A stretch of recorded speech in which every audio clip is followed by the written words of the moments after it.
So I was sitting here doing some editing, trying to catch back up. We've been doing a lot of network projects lately. Haven't been doing a lot of 12 volt audio or vehicle stuff. So I was trying to catch up on some video editing. Found a project we did for some rock steps for a Jeep.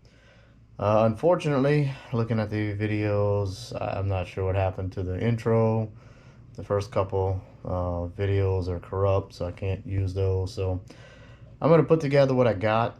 You'll see kind of mid portion of the install, um, and then kind of the end. It's kind of the same way. The outro was corrupt. It had no audio. The video's choppy. So not sure what's going on with these GoPros lately. I may need to get some new cards, new SD cards or something. But I'll post what I have, and then I'll try to get some more audio or video or lighting vehicle videos out. Like I said, been doing a lot of network stuff lately. Configuring network switches, routers, servers, things like that. There's an interest. I may start posting some of those things. It seems like that's kind of where we're tailoring our work now more than anything. So might post a little bit of that content as well. See if people are enjoying it. But if not, then we'll do some Jeep stuff. I do have a new project at some point that's coming for some Jeep work. Got a guy that's going to be coming swapping a Jeep. So we're going to have to build a custom harness for it. So it's going to be some time involved in that. So we'll see where that goes here once that gets kicked off. So all right, we'll get into this video and we'll kick off. Like I said, this is installing some automatic steps on a Jeep. I think it's a 2021 Jeep JL, if I remember right. I think these are rock slide slash automated steps all in one. So that's what we got today.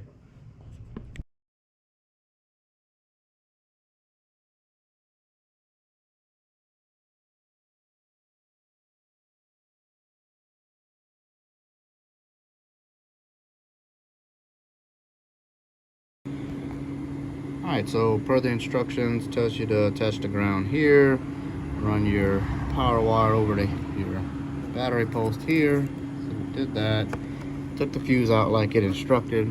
It runs down through here, basically straight down the fender, and they're very specific about crossing over this body mount here and then running this way.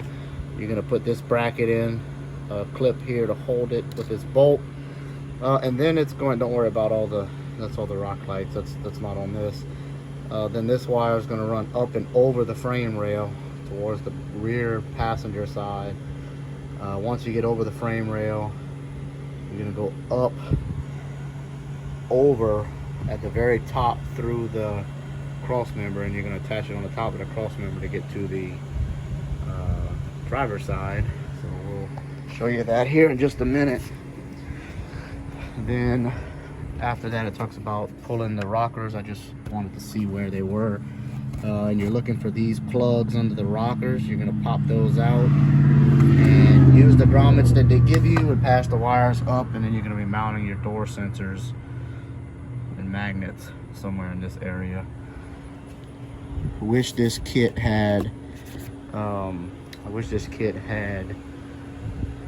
the non-magnetic door sensors. I don't know. I assume it's probably they don't have a way to interface with the factory door triggers. I think that would be much nicer if they had a plug-and-play option where you didn't have the magnets and stuff. But I assume it works fine. So that's where we're at. So we're gonna be bringing you along. So on the underneath, this plug here is the plug you are looking for to knock out. So just take a hammer and a screwdriver and punch it out. So once you knock that plug out, you're going to go ahead and put the grommet they provided you in that hole, and you're going to pass the blue and the green door sensor wires through that hole. So it'll look something like that with the wires through there, right through the grommet. I don't like how big this grommet is for the size of the wires that are passing through it, so I will probably seal that just with some silicone, just to try to help keep water from getting sprayed. You know, got some oversized tires on here, so they're gonna kick water up, I would assume, into that area. So I'm just gonna put some RTV on it once it's installed. Okay, so there's not really a great picture or even on the video instructions of where this plug actually is that you got to knock out.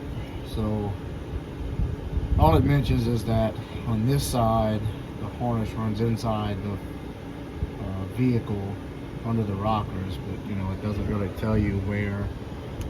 It just says knock the plug out and run it. So it comes across the tunnel right here. So where it comes across is actually that knockout, and it's an oval knockout. It's not round on the bottom.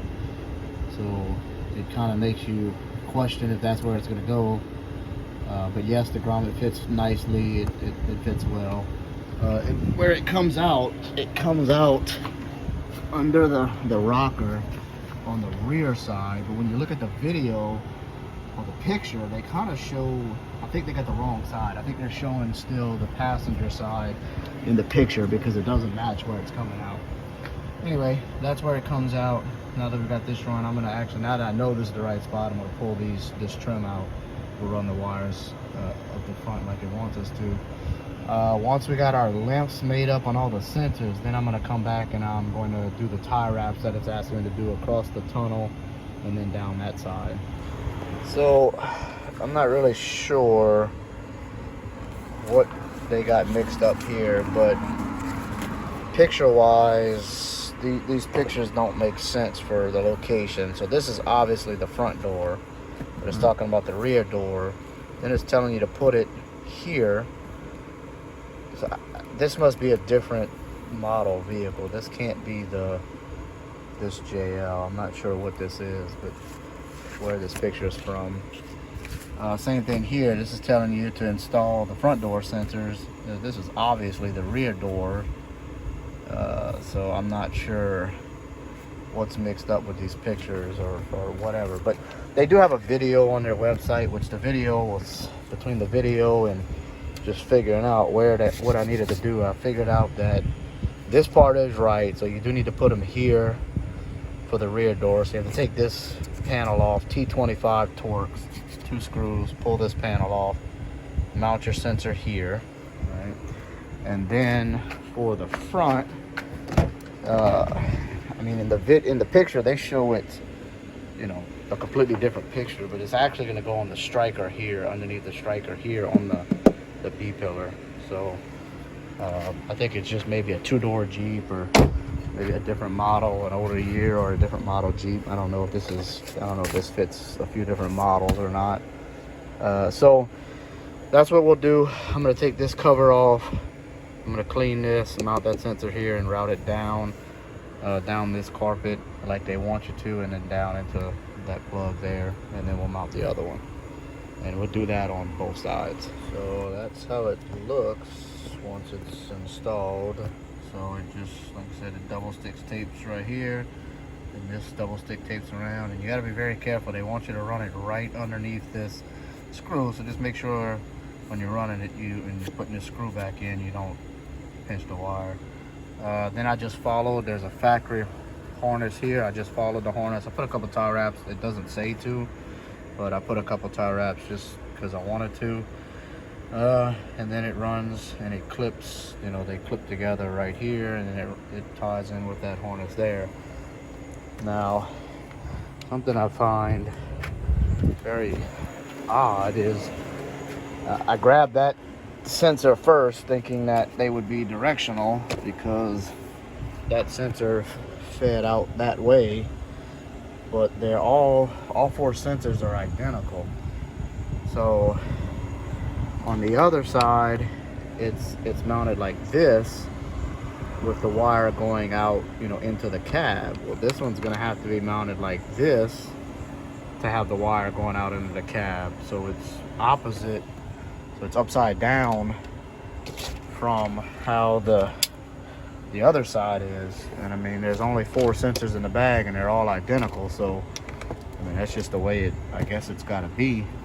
I would have thought that the wire would have ran out of the other side of, you know, one of the sides, but it doesn't appear that it does. So I mean, the only option I got is to put it that way, is to put it the opposite way of the other side, and I mean, just hope the magnet can reach it and see, make sure it works well. And one additional odd thing is the double stick tape. Like it only covers a, you know, overall very small portion of the magnet receiver or sensor. I'm not sure why they wouldn't have one bigger piece of 3M tape on there to cover all of it, but I mean, I guess it's strong enough to hold this light sensor. So although the instructions show a different picture, it's kind of an odd picture as to where the fronts go, they actually go right underneath the striker as well. They go this way, they wrap around, and they go into the rocker panel to your wires that are in the back. Don't know why they have the picture they do, but that's the only place they can go. The video that they have on their website does show them here, so it does show them in the right spot. So use that video if you're not sure versus the instructions.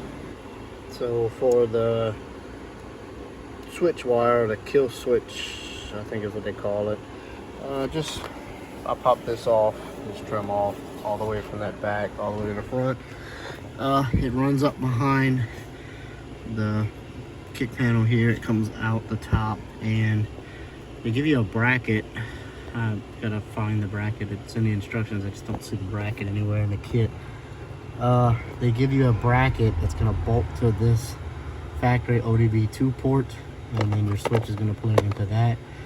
Now, what I'm confused on here currently, and it may just be a different kit or a different set of instructions, but the video shows a 3-wire, a yellow, red, black, with a switch with 3 prongs, and this is a 2-prong switch with a red and a yellow, a red and a black. So I'm assuming maybe in another version there's a light on the switch or something that this version doesn't have. So these instructions have the 2-wire switch, so I'm going to go with these instructions, not the video for this part of it. Alright, so that's where that bracket goes on the ODB2. So do yourself a favor, you got to get to that 8mm nut, the factory, pull it off and retie it. So do yourself a favor and get you a 1/4 inch. Alright, so things escalated quickly yesterday. I'm in a time crunch with this vehicle. It got dropped off to me because they got the slides in, or the rock slides in, kind of right before jeeping, and we're trying to get it to jeeping with them. And I'm headed out of town.